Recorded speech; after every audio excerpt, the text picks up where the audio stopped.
Some of you may know me, some of you may not. My name is John Bogdasarian. I'm with the ProManus Group. And today I want to talk to you a little bit about many of the questions I get from my investors, which are similar, have a lot to do with our criteria for investing. First of all, I want to explain to you our overall philosophy of investing. We're not speculators. We don't buy things and hope that the price goes up or hope that the price goes down. We call that speculation. So what we do on the flip side is we look at solely the income that we're going to get from something that we buy. So if I buy a stock, for instance, that pays a high yield, like say a real estate investment trust, or even a company that pays out a substantial amount of its earnings in the form of a dividend, then I'm really buying a stream of income. And to me, then the analyzation has to turn to how predictable is that income and what's the likelihood that it's going to continue and or potentially grow. So when we analyze anything, we look at it as investing, and we invest in things that produce income. Our philosophy is do the work once and then get paid forever. Now let me make the assumption that you also believe in investing based on income. You want your dollars that you worked hard to get to go out and work for you and generate money for you so that someday you don't have to work anymore.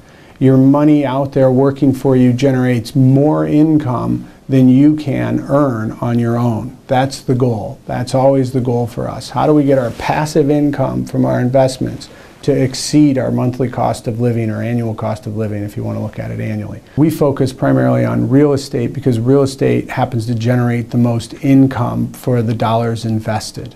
Our criteria is as follows. We first look to establish that income source as stable. What do I mean by that? I mean, if a tenant's paying us rent in a building and that tenant leaves, are we likely to be able to get another tenant in the building to pay us the same rent or more rent? So when we're looking at an asset, we want to make sure that we're buying it based on a market value rent, and we want to make sure that we project out that we'll be able to re-tenant this property should the current tenant fail or leave at the end of their lease term. That's the first criteria, underwrite the income. And whether you're buying a stock that pays a high dividend yield or whether you're buying a piece of real estate that you can rent out, you always want to look at that income source and how predictable and how stable it is. That's the bulk of the analysis. The second analysis we look at is the underlying value of the asset itself, meaning can that property be built or reproduced for the same price that we're buying it? We always look to buy assets below replacement cost.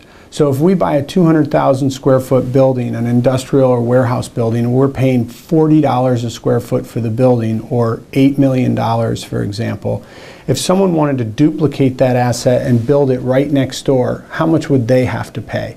In most instances, they would have to pay $60 to $80 a square foot, oftentimes double what we're buying an asset for. And the reason why we like to have it that way is because then we know our tenant can't move and a competitor can't come in and compete with us and or our tenant. So we've done a good thing for our tenant in buying the asset correctly because we can fix their rent at a market rent, and if a competitor tries to come in and compete with them and has to build a new facility, they'll be paying twice the amount of rent to support that piece of real estate than our tenant is in our real estate. So we look to try and help our tenants establish themselves and have a reserve and a safety net so that competition can't come in and wipe them out.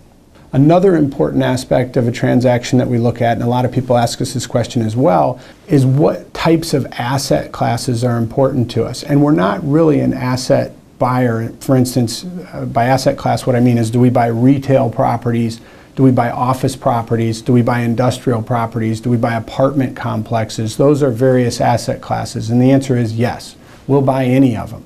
We don't do a lot of retail, frankly, because we just haven't been able to figure out how much the internet is going to wipe out of retail businesses. The whole landscape of retail is changing. People walk into stores and they shop for items and then they scan it on their iPhone or smartphone, if you will, and they find it online for a fraction of the price, and they hit one button and they order it in a one-click order. This is what's happened. So once we've found what we think is a predictable income source, once we've found a building that we can buy below replacement cost, the next thing that we look at is the lease term that's left on the building. we really want a longer lease term so that we can establish our reserves.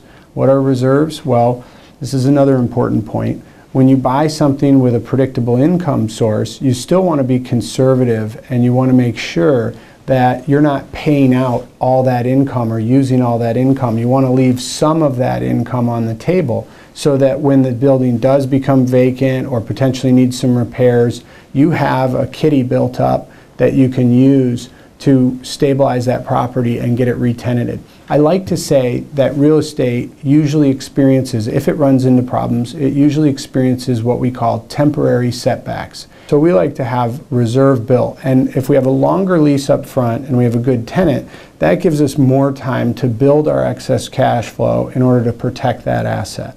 Taking advantage of other people's panic and or fears is an important aspect of investing. We looked at Michigan as, hey, it may be experiencing some tough times, but we're buying good companies that are profitable. We're buying core assets well below replacement cost.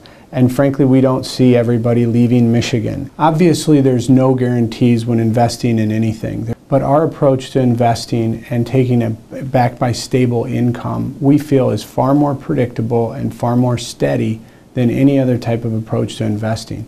I sincerely hope you find this video useful, and if you do, feel free to share it and like it. And if you ever have any questions, feel free to contact us anytime. We're happy to help with anything we can.